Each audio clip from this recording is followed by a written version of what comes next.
महंगाई फिर से बढ़ेगी। हमारे जो इकोनॉमिस्ट हैं उसके सॉल्यूशंस के ऊपर फोकस करने की बजाय वो आपस में एक मैच डाल के बैठे हुए हैं, चार्टर्ड अकाउंट्स के साथ, बैंकर्स के साथ।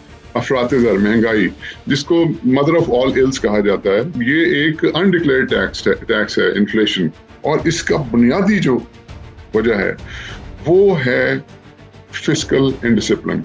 और हर चीज आप इंपोर्ट करते हैं इंडस्ट्री से कुछ बनाने के लिए कि हम बाहर भेजें और डॉलर कमाएं, उसके लिए भी हमें इंपोर्ट करना पड़ता है। ये तो और भी ऊपर जाएंगी कीमतें, बिजली की भी गई हैं, अभी तेल की गई हैं, गैस की। सबसे बड़ा कंप्लेंट इस वक्त पाकिस्तान में जो है वो यही है कि लोगों के चीखें निकल गई हैं। लेकिन सोल्यूशन देने से पहले प्रॉब्लम समझने की जरूरत है। अब बेसिक चीज ये है कि आपने अपना फिस्कल डेफिसिट कंट्रोल करना।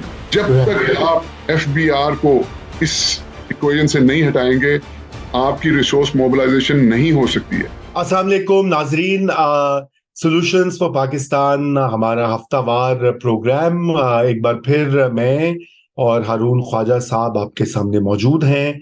और आज भी हम पाकिस्तान की जो अहम मसाइल हैं मईशत के, पॉलिसी के और दीगर शोबा जिंदगी के, उनके ऊपर गुफ्तगू करेंगे। उनमें कोशिश करेंगे कि आपको न सिर्फ ये कि जो पाकिस्तान के मसाइल हैं उनका तस्करा तो करें, लेकिन ये भी बताएं उनका हल कैसे मुमकिन है। सिर्फ मसले को की निशानदेही कर देना, जैसे हम पहले कहते रहे, काफी नहीं होता। और लोग, हमारे बहुत सारे व्यूअर्स भी कहते हैं कि भाई आप हल तो बताएं, करना क्या है, कैसे करना है। तो आज इसीलिए हम दोबारा से आपकी खिदमत में हाजिर हैं। और सबसे जो बड़ी बात आज हम डिस्कस करेंगे वो पाकिस्तान में एक बार फिर जो महंगाई उसका तूफान जन्म ले रहा है। कल जो है हुकूमत ने पेट्रोल और डीजल की कीमतों में फिर से इजाफा किया। पेट्रोल की कीमत में फी लीटर इजाफा हुआ और इसी तरह डीजल की कीमतें भी ऊपर चली गई, जिससे कि एक बार फिर बहुत से लोगों का ये खदशा है, खदशा क्या बल्कि ये हकीकत में तब्दील होगा कि महंगाई फिर से बढ़ेगी। और उसका किया क्या जाए और वो क्यों हो रहा है और इसका सद्देबाब क्या है। तो अभी आपने देखा होगा कि हमने पहले इसके ऊपर बात की, बल्कि आप ही बड़ी जिसे कहते हैं प्राइवेटाइजेशन के ऊपर जोर देते रहे हैं। और अब ये खबरें आ रही है कि पीआईए जो है वहां से स्टार्ट हो रहा है, एक नए वजीर बराए निजकारी उनको भी अपॉइंट कर दिया गया है कैबिनेट में। कल उन्होंने फवाद हसन फवाद, साबिक ब्यूरोक्रेट हैं, वो भी आ गए हैं। तो प्राइवेटाइजेशन की तरफ ये गवर्नमेंट जा रही है। पीआईए की प्राइवेटाइजेशन के ऊपर पहले भी हमने बात की थी और उसमें मैं चाहता हूं कि थोड़ा सा आप ये बताइए हारून भाई के, अगर पीआईए की प्राइवेटाइजेशन है तो उसमें क्या अवामिल या क्या इम्पेरेटिव्स या क्या अहम जो चीजें हैं उनको मद्देनजर रखना पड़ेगा गवर्नमेंट को, इस गवर्नमेंट को या अगली आने वाली गवर्नमेंट जो है। जी, privatisation on the whole and PIA specifically, ये तो पिछले 30-40 साल से मामला चल रहा है। अर्ली 90s में ये सक्सेसफुली हुआ था, जो नवाज शरीफ साहब की पहली गवर्नमेंट थी। उसके बाद जब उनकी दूसरी गवर्नमेंट आई तो उसमें ये हमारे जो बैंक्स स्पेशली थे, अभी बैंक, यूनाइटेड बैंक वगैरह, ये प्राइवेटाइज हुए। अब आप देखें कि यही बैंक्स जो थे, ये लेट 90 से पहले, they use to create a big hole of billions of rupees, उसका लॉस करते थे। रैम्पेंट करप्शन थी, यूनियन बाजी उधर अलहदा थी, और सर्विस का कोई नामो निशान नहीं था। यही प्राइवेटाइज हुए हैं, प्राइवेट सेक्टर के पास गए हैं। आपने देखा है कि ये कंग्लोमरेट्स बन गए हैं। इसकी मैनेजमेंट, इसकी डिलीवरी, इनकी प्रॉफिटेबिलिटी कितनी इंप्रूव हुई है। और फिर एक्सपेंशन आप देखें, इन्होंने इसकी वजह से कितनी इकोनॉमिक एक्टिविटी क्रिएट हुई है, कितने जॉब्स क्रिएट हुए हैं, कितने लोग ट्रेन हुए हैं, और कंज्यूमर को कितना फायदा हुआ। सो प्राइवेटाइजेशन इफ डन प्रॉपरली, इसके बहुत ज्यादा फायदे हैं। अच्छा, उसके बाद अब ये तकरीबन 20-25 साल हो गए हैं। तो बिकॉज ऑफ क्योंकि इतनी हमारी वो आपस में इतनी टेंशन है हमारी, पॉलिटिकली भी, और कुछ हमारी सोसाइटी के अंदर भी, everybody starts looking at why the glass is half empty. We never look at things के ग्लास इज हाफ फुल। तो उसकी वजह से कोई बंदा जो है वो अच्छा स्टेप भी है वो लेने को तैयार नहीं है कि जी मैं तो ये कर दूंगा, कल को मेरे ऊपर फिंगर पॉइंटिंग ना होनी शुरू हो जाए। इसमें political victimisation obviously is there. फिर मीडिया हमारा जो है वो बहुत ज्यादा एक्सप्लॉइट करता है just to get headline news. वो कुछ उसकी डिटेल इन्वेस्टिगेशन किए बगैर खबरें चला देते हैं, लोगों के ऊपर फिंगर पॉइंटिंग शुरू हो जाती है और उनके कैरेक्टर के ऊपर इसकी वजह से डिसीजन मेकिंग इसके ऊपर होना बंद हो गई। सेकंड उसका क्या हुआ कि हमने अपनी जो लॉज हैं उनको इतना ज्यादा ड्रैकोनियन बनाना शुरू कर दिया कि जी कोई चीज रह ना जाए कि अगर हमने प्राइवेटाइजेशन करनी है तो इसको इस तरीके से करें कि कल को हमारे पर कोई उंगली ना उठाए, विदाउट रियलाइजिंग कि वो इतनी ड्रैकोनियन बन गई है लॉ कि उसको पढ़ के कोई इन्वेस्टर नहीं आएगा। सो पिछले 20-25 साल से ये हो रहा है कि इन्वेस्टर्स वो पढ़ के लॉ को कहते हैं कि भाई हम वी आर नॉट इंटरेस्टेड, आप पहले सॉर्ट आउट करें अपना हाउस इन ऑर्डर। बिल्कुल बिल्कुल। अब मेरी अंडरस्टैंडिंग ये है कि SIFC जो है, मैंने आई ट्राइड, मुझे वो डॉक्यूमेंट नहीं मिला, बहरहाल मैंने अखबारों में ही पढ़ा था, SIFC के अंडर उन लॉज को थोड़ा सा फ्लेक्सिबल किया गया है, which is a good thing. तो जनरली तो ये प्राइवेटाइजेशन के बारे में एक अच्छा स्टेप है। PIA स्पेसिफिकली हमने उसके ऊपर पहले भी बात की थी कि PIA को तो फौरन देखे ना, वो मैं कहीं पढ़ रहा था कि वो पता नहीं 15-17 अरब पर मंथ के हिसाब से उसका लॉस हो रहा है। सो PIA को 4 उसके पार्ट्स हैं, हो सकता है ज्यादा हो, लेकिन PIA की कुछ रियल एस्टेट है, जमीनें शमीनें, उसको बेचें, फौरन बेचें उसको ट्रांसपेरेंट तरीके से। दूसरा उसके होटल्स हैं, 2 होटल्स रूजवेल्ट मैनहट्टन में और स्क्रीब इन पेरिस। ये 2 तो एक्चुअली मैंने लास्ट टाइम भी कहा था, मैं पर्सनली समझता हूँ कि ये वाकई अगर कोई फैमिली सिल्वर है तो वो ये है, ये हमें दोबारा नहीं मिलेंगे। ये बड़ी जबरदस्त जगहों के ऊपर हैं मैनहट्टन के अंदर, ये मतलब है ये ऐसे ये वर्ल्ड क्लास स्पॉट्स हैं, ये दोबारा नहीं मिलने। इनको बेचने आपको आना भी कुछ नहीं है इनको बेचने से। सो हाँ, आपको लॉस मेकिंग नहीं इनको करना, ताकि आपको वो हर्ट ना करें, ब्लीडिंग ना करें, तो उसका तरीका है भी आप मैनेजमेंट कंपनी, दुनिया में बड़ी बड़ी होटल मैनेजमेंट कंपनीज है, मैं इस फील्ड से खुद भी बिलोंग करता हूँ, बहुत बड़ी बड़ी मैनेजमेंट कंपनीज है, आप उनके साथ मैनेजमेंट एग्रीमेंट करें, वो खुद ही चलाएंगे और आपको थोड़े बहुत पैसे भी दे देंगे, लेकिन एसेट आपका रहेगा। सो ये 2 होटल्स तो मेरे ख्याल से नहीं करने चाहिए प्राइवेटाइज। और तीसरा उसका जो है वो आपके ये जो लीज किए हुए जहाज हैं, इनका आपने जो भी करना है, किसी एयरलाइन से करना है, एयरबस से करना है, बोइंग से, जो भी करना है वो करें। और मेन चीज जो PIA की है ना, वो है उसके राउट्स, बिल्कुल राइट्स जो हैं, और ये जहां जहां वो जा सकती है, फ्लाई कर सकती है, ये सारी एग्रीमेंट्स, ये अप्रूवल्स वगैरह जो भी, ये असल उसका एसेट है। वो आपको ट्रांसपेरेंट तरीके से बिडिंग उसकी करनी पड़ेगी, आपको डिफरेंट एयरलाइंस के साथ बैठ के बात करनी पड़ेगी, जो आपको बेहतरीन डील देती है उसको ये आप बेचें, आउटसोर्स करें, या 25 साल के लिए राइट्स दे दें। अब वो कोई बाहर की एयरलाइन हो, वो डोमेस्टिक एयरलाइन हो, this will all depend on who comes up with the best offer, right? But remember Raza, I said before as well, the hallmark of successful privatization is transparency. हाँ जी। And transparency is equal to disclosure. Transparency का मतलब ही disclosure. आप 100% disclosure करें, let the people decide, let the media decide. तो अच्छा, और इसके अलावा भी मैं आपको वो, अब क्योंकि प्राइवेटाइजेशन की बात हो रही है, तो I just want to share with you some of the, ये मेन्यू के ऊपर है क्या क्या।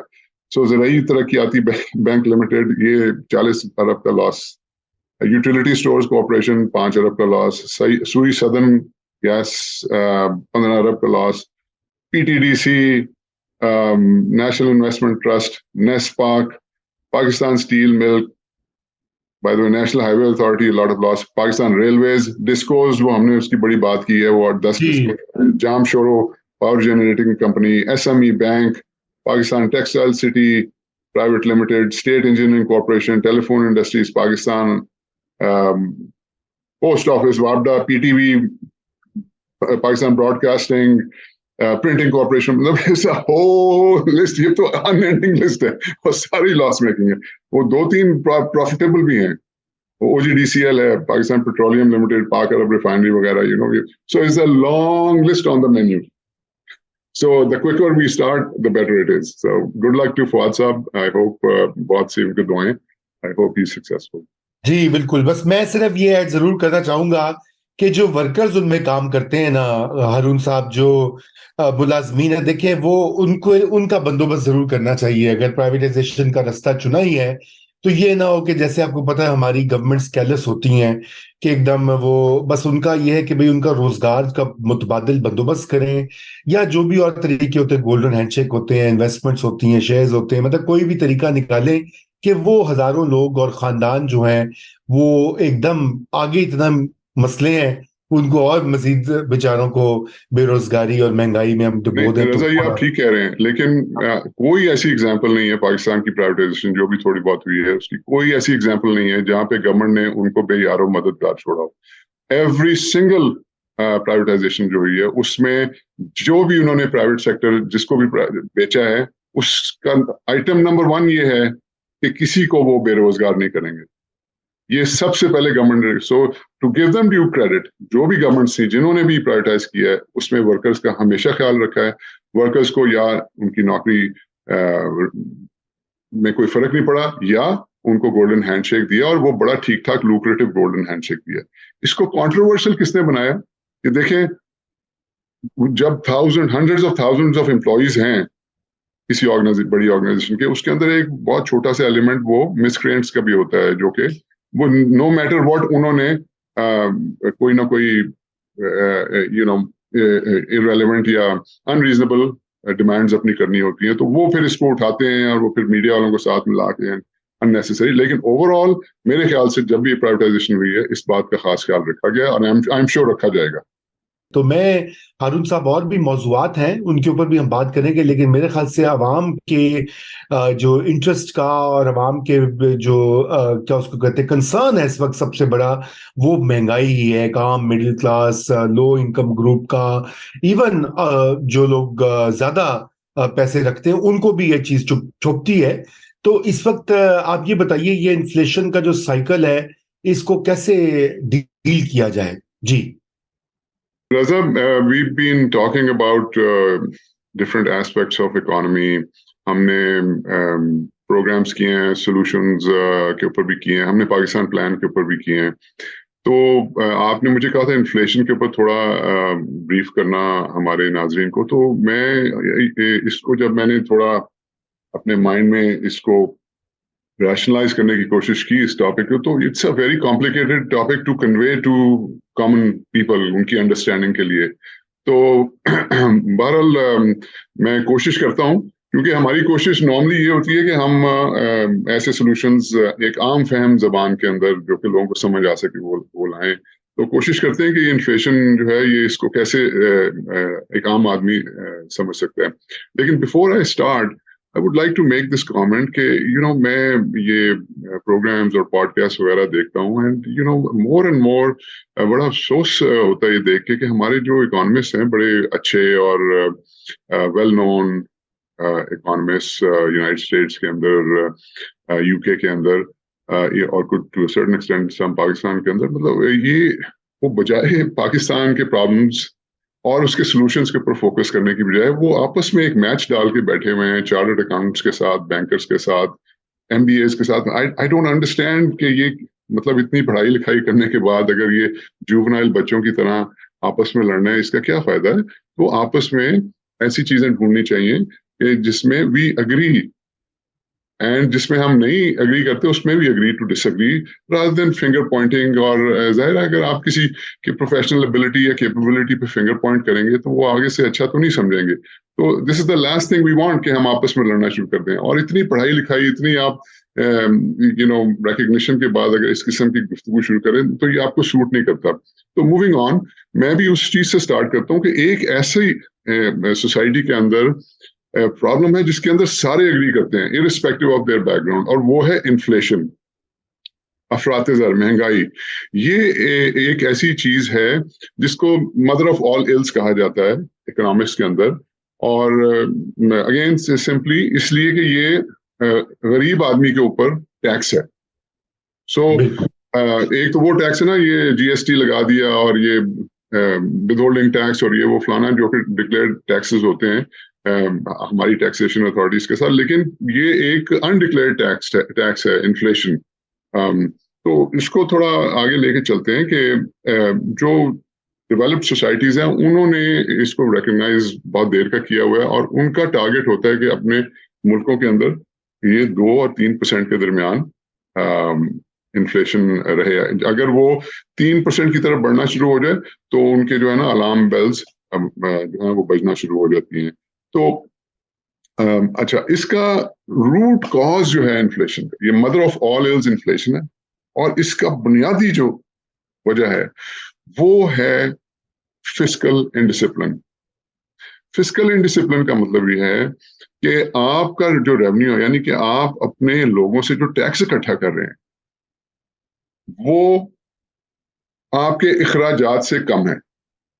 सही, तो वो जो डिफरेंस होता है उसको फिस्कल डेफिसिट कहते हैं। बिल्कुल। अब अगर आपकी आमदन कम है, अखराजात ज्यादा हैं, तो वो आप फिर किस तरह से आप वो बोरो करके उसको पूरा करते हैं। बोरो करने का तरीका क्या है कि आप नोट छापते हैं। जब आप नोट छापते हैं तो आप अपनी इकोनॉमी के अंदर लिक्विडिटी फेंक रहे हैं। सो इकोनॉमी के अंदर ज्यादा नोट आ गए, बिल्कुल। ठीक है, लोगों के हाथ में ज्यादा नोट आ गए। जब लोगों के हाथ में ज्यादा पैसे आते हैं तो उनकी टेंडेंसी स्पेंड करने की ज्यादा हो जाती है, या एबिलिटी स्पेंड करने की ज्यादा हो जाती है। जब उनकी एबिलिटी स्पेंड करने की ज्यादा हो जाती है तो जो दुकानदार या चार्ज करने वाले हैं वो अपनी प्राइसेस बढ़ाना शुरू कर देते हैं इस एक्सपेक्टेशन में कि उनको ज्यादा प्राइस मिल जाएगी। सो ये सारा एक साइकोलॉजिकल एक्सपेक्टेशंस का मामला है कि जितने आप इकोनॉमी के अंदर पैसे डालेंगे, पंप करेंगे प्रिंट करके, उतनी आप लोगों के अंदर एबिलिटी पैदा करेंगे ज्यादा खर्चने की, जिसकी वजह से इन्फ्लेशन क्रिएट होगी, प्राइसेस बढ़ना शुरू कर हो जाएंगी। सो ये बेसिक इसका कॉन्सेप्ट है। अच्छा, अब जब इसको अब आप देखें कि अगर पाकिस्तान में, बिलफर्ज मैं एक हाइपोथेटिकल एग्जांपल लेता हूं, पाकिस्तान में अगर इन्फ्लेशन 30% है और हम अस्यूम करते हैं ये समझाने के लिए कि एक पाकिस्तान का रुपया $1 के इक्वल है आज, ये सिर्फ समझाने के लिए। जी, पाकिस्तान में इन्फ्लेशन 30% है, अमेरिका में 3% है। तो एक साल के बाद वो जो मेरे पास $1 है उसकी वैल्यू रह जाएगी $70, सही। और वो जो $1 है जो कि एक साल पहले एक जितना था उसकी वैल्यू रह जाएगी 97। ठीक। तो अब अगेन ये लॉजिकल और कॉमन सेंस बात है कि वो दोनों करेंसीज अब उनकी जो आपस की वैल्यू है वो एक तो नहीं रह सकती, क्योंकि ये ज्यादा घट गई है, ये 70 पे पहुंच गई है, वो 97 पे पहुंच गई है। वजह क्या है? इन्फ्लेशन दोनों कंट्रीज का। तो इसी तरह इसको फ्लिप साइड पे देखें, कंज्यूमर की साइड पे, पाकिस्तान में मोहम्मद बशीर जो है उसके पास $100 था। अब वो जो जितनी चीजें वो उस $100 में लेता था, तो एक साल के बाद अगेन आम फहम जबान में उसको वही चीजें $130 की मिलेंगी। दुरुस्त, दुरुस्त। जबकि जॉन डो जो कि अमेरिका में था वो $1 की जितनी चीजें लेता था, एक साल बाद वो $1.03 की लेगा। सो ये $130 खर्चेगा, वो $1.03 खर्चेगा। तो दिस इज द डिफरेंस। और इसकी वजह से ये एक पैरिटी जो है उसको एडजस्ट करना पड़ता है, यानी कि वो ऑटोमेटिकली मार्केट जो है, मार्केट फोर्सेस उसको एडजस्ट करते हैं। सो ये इन्फ्लेशन एक तो आपकी प्राइसेस बढ़ा रही है जो कि गरीबों के ऊपर टैक्स है, दूसरा जो आपकी करेंसी की डिवैल्यूएशन की वजह है वो भी प्राइमरीली इन्फ्लेशन है। अच्छा, अब थोड़ा आगे चलते हैं। और रिमेंबर, इन्फ्लेशन जो है वो सबसे ज्यादा इफेक्ट अंडर प्रिविलेज को करता है, सबसे ज्यादा, क्योंकि ऑलरेडी उनकी एक कम इनकम होती है और वो बहुत तेजी से, अगर ज्यादा इन्फ्लेशन हो, वो और नीचे चली जाती है। अच्छा, अब थर्ड स्टेप पे चलते हैं। अगर आपकी इकोनॉमी और आपकी सोसाइटी उसकी प्रोडक्टिविटी बहुत लो है जैसे कि हमारी है, और आप बेसिकली एक इंपोर्ट बेस्ड इकोनॉमी आपने बना ली, तो यहाँ पे इन्फ्लेशन है जो कि जिसकी वजह से आप प्रिंट कर रहे हैं मनी, इन्फ्लेशन क्रिएट करी जा रहे हैं, और जिसकी वजह से आपकी वैल्यू, आपकी करेंसी की वैल्यू कम होती जा रही है, और साथ ही आपने एक डिस्प्रोपोर्शनेटली अनप्रोडक्टिव इकोनॉमी बनाई हुई है, और हर चीज आप इंपोर्ट करते हैं। आप कंज्यूमर आइटम्स, मसलन आप खाने पीने की चीजें जो है वो भी इंपोर्ट करते हैं। यस, एग्रीकल्चर सेक्टर आप उसको नहीं उसको फ्लरिश कर सके, उसको मॉडर्न तरीके पे नहीं लेकर आ सके। आपकी जो इंडस्ट्री है, जो भी थोड़ी बहुत इंडस्ट्री है, वो भी सारी इंपोर्ट बेस्ड है। यानी कि इंडस्ट्री से कुछ बनाने के लिए कि हम बाहर भेजें और डॉलर कमाएं, उसके लिए भी हमें इंपोर्ट करना पड़ता है। तो जब ये होता है तो मुल्क के अंदर जो डॉलर आ रहे हैं, जो हम कमा रहे हैं, वो कम हो जाता है, वो कम है, और जो डॉलर हम खर्च रहे हैं, यानी कि इंपोर्ट्स जो हमें करनी पड़ रही हैं, वो ज्यादा है। सो ये एक दूसरे डेफिसिट को जन्म देता है, जिसको हम करंट अकाउंट डेफिसिट कहते हैं। अच्छा, अब वो क्योंकि ये पिछली कई दहाइयों से यही साइकिल चला आ रहा है और हमने कुछ नहीं किया इसके बारे में, तो अब सिचुएशन ये आ गई है कि अच्छा, वो जो डेफिसिट, करंट अकाउंट डेफिसिट है, वो डॉलर अंदर कम आ रहे हैं, बाहर ज्यादा जा रहे हैं, उसका जो डेफिसिट, उसको ब्रिज आप कैसे करते हैं? बाहर से लोन लेकर। अब वो आपने लोन ले लेके आईएमएफ से, वर्ल्ड बैंक से, एशियन इंफ्रास्ट्रक्चर बैंक से, आपने एशियन डेवलपमेंट बैंक, फिर आप कंट्रीज के पास, सऊदी अरेबिया के पास, आप यूएई के पास, आप पेरिस क्लब के पास, आप ईयू के पास, चाइना के पास। अब सिचुएशन ये आ गई कि कोई आपको पैसे देने को भी तैयार नहीं है। तो ये एक, इस सारी जो मैंने आपको डिटेल में होगी, ये बात ज्यादा कॉम्प्लिकेट नहीं करना चाह रहा। इस सारी सिचुएशन में आप देखेंगे शुरू कहां से हुआ है? ये शुरू फिस्कल डेफिसिट से हुआ है, लेकिन इस वक्त सिचुएशन यहाँ पे आ गई है कि हमें तो अपनी जो सर्वाइवल है, क्योंकि इंपोर्ट बेस्ड इकोनॉमी है, हमारे पास डॉलर ही नहीं है, इसलिए आप हर वक्त डॉलर की कमी, रिजर्व कम हो गए, रिजर्व ऊपर चले गए, रिजर्व नीचे चले गए, लोन आ गया, फलाना, आप हर वक्त इसकी बात सुनते हैं। लेकिन असल प्रॉब्लम जो है, यानी कि उसके ऊपर ये जो दूसरी प्रॉब्लम जो कि जनरेट पहली प्रॉब्लम ने की है, वो इतनी बड़ी हो गई है कि पहली प्रॉब्लम को उसने ओवरशैडो कर दिया, ओवरशैडो कर दिया। बिल्कुल तो ठीक है। इस वक्त हम इस चीज का शिकार हैं। तो मैं आगे और भी कहने को है, नहीं लेकिन नहीं, बहुत नहीं, आपने अच्छा किया। मेरे ख्याल से बहुत सारे लोग जो इसको सोच रहे होंगे इसके बारे में कि कैसे ये होता है, ये साइकिल ऊपर जाता है, ये डेफिसिट्स किस तरह से लोग, आम आदमी को मुतासिर करते हैं। लेकिन खातर साहब, अब ये बताइए कि इस वक्त तेल की जो कीमतें ऊपर जा रही है, ये सब्सिडी विड्रॉ हो गई, आईएमएफ की कंडीशन है, जाहिर बात है, इसके बारे में तो गवर्नमेंट कुछ नहीं कर सकती। आई मीन, मैंने तो बड़े लोगों से बात की, वो कहते हैं भाई क्या करें, उन्होंने मायदा किया है और एग्री किया है, तो फिर ये हम इसका जो है, ये तो और भी ऊपर जाएंगी कीमतें, बिजली की भी गई हैं, अभी तेल की गई हैं, गैस की, और अगर ये बढ़ती रहेंगी तो एक आम आदमी के लिए तो बिल देना जो है, या कम्यूट करना घर से दफ्तर या अपने वर्क प्लेस पे, वो तो मुहाल हो जाएगा। तो अब ये हम करें क्या गवर्नमेंट इस वक्त? मैं तो देखे ना, इसके ऊपर भी बड़ा जिसे कहते हैं लोगों से रोजाना बात होती है, आपकी भी होती है बहुत सारों से, और सबसे बड़ा कंप्लेंट इस वक्त पाकिस्तान में जो है वो यही है कि लोगों के चीखें निकल गई हैं।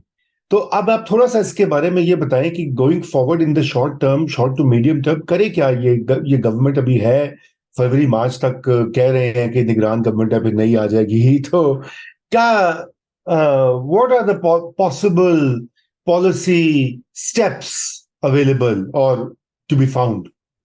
जी, अब जैसा कि हमारे नाजरीन को पता है, तो प्रोग्राम का नाम ही सॉल्यूशंस है, तो हम तो फोकस्ड ही सॉल्यूशन की तरफ हैं, लेकिन सॉल्यूशन देने से पहले प्रॉब्लम समझने की जरूरत है, और एट टाइम्स ये बड़ी कॉम्प्लिकेटेड चीजें होती हैं, तो इतने शॉर्ट स्पैन के अंदर हम प्रोग्राम का टाइम भी कोशिश करते हैं कि कम रहे, ताकि लोगों को ज्यादा बर्डन ना लगे। तो बिफोर मैं सोल्यूशन पे हूँ, एक इसका कंपोनेंट और मैं आपको थोड़ा सा बताना चाह रहा हूँ कि ये जब ट्विन दो डेफिसिट्स क्रिएट हो गए हैं, उसमें एक और चीज ऐड कर देते हैं, ताकि सोल्यूशन के ऊपर जब आएंगे तो उसकी बात करेंगे।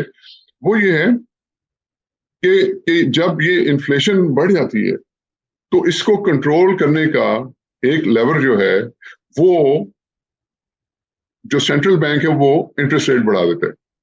सो अब जो इकोनॉमीज, जो ये क्लासिक इकोनॉमिक्स जहाँ पे जिन कंट्रीज में ये यहाँ से निकली है ये इकोनॉमिक्स और जहाँ पे ये वैलिड है, वहां पे होता ही है कि इन्फ्लेशन इस वजह से क्रिएट नहीं होती कि गवर्नमेंट प्रिंट कर रही है मनी। इन्फ्लेशन क्रिएट होने की एक और वजह भी है, वो ये है कि इकोनॉमी जो है वो बहुत तेज भागना शुरू कर दे, ओवर हीट हो जाए, उससे जॉब्स क्रिएट हो रही हैं, लोगों की सैलरीज बढ़ रही हैं और प्रॉफिट्स बढ़ रहे हैं, डिविडेंड्स आ रहे हैं, वो भी एक तरीका है लोगों के हाथ में पैसे ज्यादा आने का। जब ये होता है तो लोग ज्यादा स्पेंड करते हैं, उससे भी इन्फ्लेशन आती है। उसको कंट्रोल करने के लिए ये कंट्रीज जो हैं वो इंटरेस्ट रेट्स बढ़ाती है, उससे इकोनॉमी जो है वो स्लो डाउन होती है, लोगों के हाथों में कम पैसा आता है और इन्फ्लेशन कंट्रोल वो 2 से 3% के बैंड में रहती है। सो हमारी वजह इन्फ्लेशन की कुछ और है, ये दूसरी जो कंट्रीज हैं जो डेवलप्ड कंट्रीज, इनकी इन्फ्लेशन की वजह कुछ और है। बहरहाल अब हम इसके आर्ग्यूमेंट में नहीं जाते कि क्या किसको क्या करना चाहिए, लेकिन हमारे मुल्क में वो इन्फ्लेशन जिस भी वजह से आती है उसको कंट्रोल करने के लिए IMF के वजह से या खुद वो इंटरेस्ट रेट्स बढ़ा देते हैं और उसका गोल ये होता है कि इकोनॉमी को स्लो डाउन करें, लोगों के हाथ में कम से कम पैसे दे। वो इकोनॉमी तो ऑलरेडी इधर स्लो डाउन हुई, उसके और भी फायदे हैं, रुपी अट्रैक्टिव हो जाता है तो इन द होप के लोग रुपी की तरफ जाएंगे क्योंकि इस पे अच्छी रिटर्न्स मिल रही हैं, तो वो रुपी पे प्रेशर कम होगा और भी कुछ इश्यूज हैं। तो अब आप ये देखें, ये सारी जो साइकिल चल रही है, जब वो इंटरेस्ट रेट बढ़ाते हैं तो जब गवर्नमेंट बोरो करती है तो उसके ऊपर भी इंटरेस्ट रेट बढ़ जाता है। सही। तो रिजल्ट ये है कि हमारी 14,500 अरब की जो एक्सपेंडिचर है इस साल का, उसमें से 7,500 अरब जो है वो सिर्फ और सिर्फ इंटरेस्ट में जाएगा। बिल्कुल। और ये एक तो गवर्नमेंट बोरो करती जा रही है, एक वजह उसकी है, लेकिन एक और बहुत बड़ी वजह ये है कि इंटरेस्ट रेट बहुत हाई है इस वक्त। So it's a vicious cycle, मतलब जिस तरफ से भी इसको आप देखें, एक चीज दूसरे दूसरे को तीसरा, तीसरा के चौथा, वो वापस फिर एक चीज, हम इस साइकिल में फंसे हुए। अच्छा, अब आ जाते हैं आप थोड़े से सोल्यूशंस की तरफ। तो देखिए, सोल्यूशन के लिए हम बार बार इसके ऊपर बात करते हैं, let's go back to the basics. अब बेसिक चीज ये है कि आपने अपना फिस्कल डेफिसिट कंट्रोल करना है, यानी कि आपकी जो आमदनी है और आपके अखराजात हैं उसको हमने बराबर करना है। ये आप जो कह रहे हैं ना, short to medium term, this is it. इसके अलावा और कोई हल, there is no starting point. देखें, ये एक विशियस साइकिल है और बहुत से लोग ये कहेंगे जी कहां से स्टार्ट करें, ये तो चिकन एंड एग प्रॉब्लम है, तो कहां से। मैं आपको बता रहा हूं, बड़ी क्लियरली मैं बता रहा हूं, और मोस्ट पीपल जो है irrespective of their academic background मुझसे एग्री करेंगे कि द स्टार्टिंग पॉइंट इज कि you have to control your fiscal deficit. Right. Deficit control करने के सिर्फ 2 तरीके हैं। एक तरीका ये है आप अपनी आमदनी बढ़ाएं और दूसरा तरीका है आप अपने अखराजात कम करें, और ये शॉर्ट टू मीडियम टर्म में हो सकता है। अब वो कैसे हो सकता है, it's all over the place. हमने इतनी इसके ऊपर बात की है, हमने रीड्रॉइंग पाकिस्तान बजट पार्ट 1 के अंदर बड़ी डिटेल में बात की है, पार्ट 2 में हमने एक्सटर्नल के डॉलर, वो ये करंट अकाउंट डेफिसिट कैसे कंट्रोल, उसकी भी बात की है। सो जल्दी से टू टच बेस अगेन। देखें, आप अपने, आपकी 300 बिलियन की इकॉनमी है, अगर आप 10% भी इकट्ठा करते हैं इस वक्त, तो आपका टैक्स टू GDP रेशियो 10% से भी कम आ गया, विच इज पैथेटिक। अगर आप 10% भी इकट्ठा करते हैं तो इस 300 बिलियन का आपका 30 बिलियन के करीब जो है, जो कि ये टारगेट कर रहे हैं 9,500 अरब जो है, वो आ रहा है आपकी फॉर्मल इकोनॉमी से। लेकिन इतना ही, हमने पहले भी इस पर बात, इतना ही इनफॉर्मल इकोनॉमी से आ सकता है, आ रहा है। बिल्कुल। सो 9,000 आ रहा है, और 9,000 आपका आ सकता है, तो पोटेंशियल जो है 18,000 अरब है। राइट। क्यों नहीं आता? वो इसलिए नहीं आता क्योंकि वहां पे आपने एक डिपार्टमेंट बिठाया हुआ है, और भी रीजंस हैं, लेकिन मेजर रीजन ये है, एक डिपार्टमेंट बिठाया हुआ है FBR, जिसकी वजह से ये नहीं आता। मैं आप लोगों को बार बार ये इसलिए हमारे नाज़रीन को बताता हूं कि देखिए, मैं इस सिस्टम से निकला हुआ हूं, मैंने इस सिस्टम को एज एन एंटरप्रेन्योर भी देखा है, मैंने इस सिस्टम को एज यानी कि गवर्नमेंट में रह के भी देखा है, मैंने इस ब्यूरोक्रेसी के साथ बहुत क्लोजली काम किया हुआ है, प्रोविंशियल लेवल पे भी, फेडरल लेवल के ऊपर भी। मैं इस सिस्टम को एज अ फॉरेन इन्वेस्टर भी देखा हुआ है, एज अ डोमेस्टिक इन्वेस्टर भी देखा हुआ है। तो मैं आपसे जो बात कर रहा हूँ, मैं हवा में नहीं कर रहा हूँ। सो मैं आपको बता रहा हूँ कि जो टैक्स देने वाला है उसका, अगर वो देना भी चाहता है तो ये डिपार्टमेंट जो है उसको सप्रेस करता है।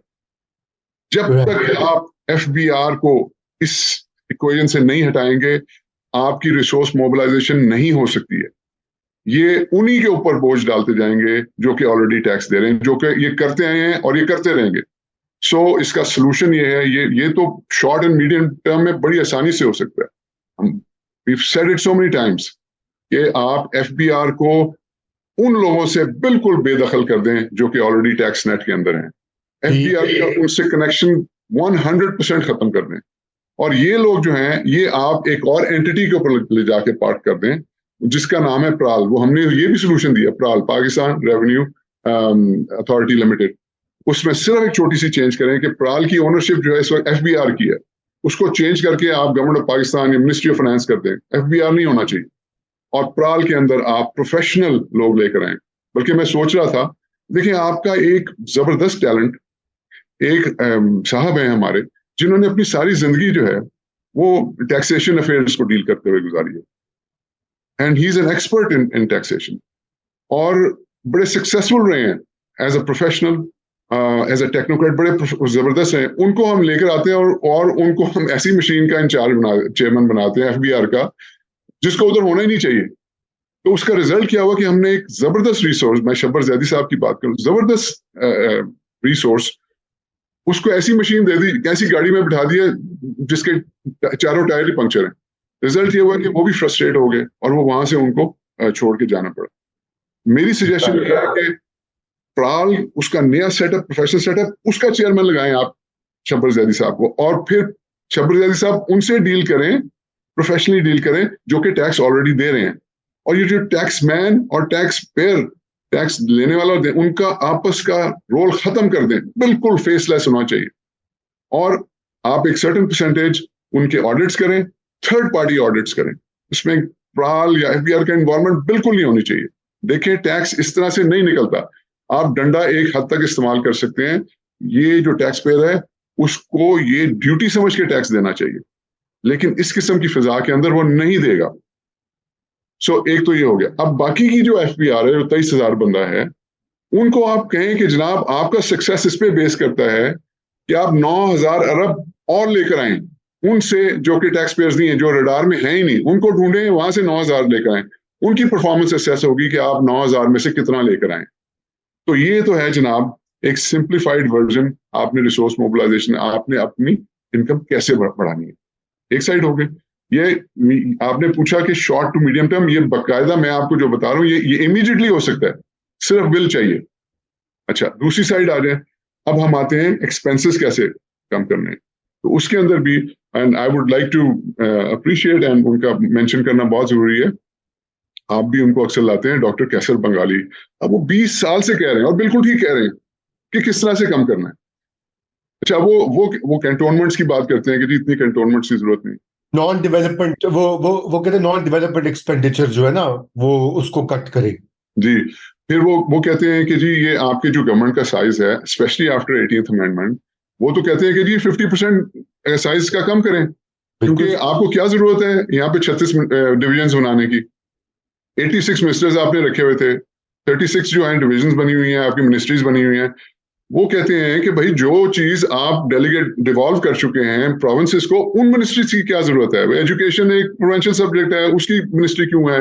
हेल्थ एक प्रोविंशियल सब्जेक्ट है, उसकी मिनिस्ट्री क्यों है। सो ये उनका मकसद ये है कि भाई इसको खत्म करें, आप ये प्रोविंसेस को दे चुके हैं। तो और अच्छा, फिर मसला क्या आता है, मसला ये आता है जी कि वो जी पंजाब अपनी करिकुलम पढ़ा रहा है, सिंध अपना पढ़ा रहा है, बलोचिस्तान अपना पढ़ा रहा है, तो जी उसके लिए चाहिए जी एक मिनिस्ट्री। नहीं, आपको नहीं चाहिए।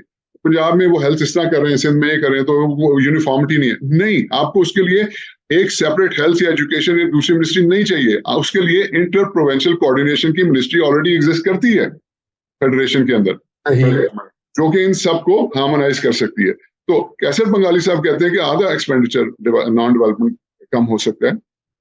जबकि पिछली जो गवर्नमेंट थी पीडीएम की, उन्होंने अपनी एक रिपोर्ट उन्होंने करवाई नासिर महमूद कोसा साहब से, जो फॉर्मर चीफ सेक्रेटरी पंजाब और प्रिंसिपल सेक्रेटरी प्राइम मिनिस्टर रह चुके हैं। उन्होंने अपनी रिपोर्ट में कहा जी 30% एक्सपेंस आप जो है गवर्नमेंट का रिड्यूस कर सकते हैं। और उन्होंने तरीके बताए इसी तरह से मिनिस्ट्रीज खत्म करें और अपनी गाड़ियां जो हैं उसको मोनेटाइज करें और ये जो उसकी वजह से पेट्रोल खर्च होता है वगैरह वगैरह। उस गवर्नमेंट ने वो भी, जिसको वो कहते हैं कि दाखिले दफ्तर कर दी रिपोर्ट, अपनी रिपोर्ट जो है वो इम्प्लीमेंट नहीं की। सो मैं आपको बता रहा हूं कि ये आपका 14,500 अरब का एक्सपेंस है, जिसमें से 7,500 अरब तो आपका चला गया डेट सर्विसिंग के अंदर। डेट सर्विसिंग को आपने कम करना है तो आपको इंटरेस्ट रेट कम करना पड़ेगा, आपको बोरिंग जो है वो स्टॉप करनी पड़ेगी, और ओवरऑल वो फिर एक और डिस्कशन, हम उसकी ऊपर बात नहीं करते। बाकी 7,000 अरब जो है वो, उसमें से गवर्नमेंट एक्सपेंडिचर आपका 1 ट्रिलियन का तकरीबन है, वो 30% स्लैश हो सकता है। इसी तरह आपके स्टेट ओन्ड एंटरप्राइजेस, आपके डिस्कोज आपका 1 ट्रिलियन खा रहे हैं, बाकी के मिला के जो हैं, जो आपकी स्टेट ओन्ड एंटरप्राइजेस हैं, वो 1/4 ट्रिलियन खा रही हैं। So why don't you privatise immediately, या इसको जो बार बार हम कहते हैं कि इसको लीज आउट करें, आउटसोर्स करें, मैनेजमेंट आउटसोर्स करें, जो भी करना है भाई अपनी जान इससे छुड़ाएं। ये एक अननेसेसरी ब्लीडिंग हम, आपका 2,000 बिलियन तो यहाँ पे चला जाता है, जिसको आप शॉर्ट टू मीडियम टर्म के अंदर बल्क ऑफ इट जो है इसको आप कंट्रोल कर सकते हैं। तो ये आपका जो 14,500 का को, मेरा तखमीना ये है कि शॉर्ट टू मीडियम टर्म में आप अपनी इनकम 3,000 बिलियन बढ़ा सकते हैं और अपना एक्सपेंडिचर, इनकम आप ले जा सकते हैं 12,500 अरब पे, और आप अपना एक्सपेंडिचर 14.5 से 3 ट्रिलियन कम कर सकते हैं, तो वो 11,500 अरब पे ला सकते हैं, आप 1 ट्रिलियन के सरप्लस में आ सकते हैं।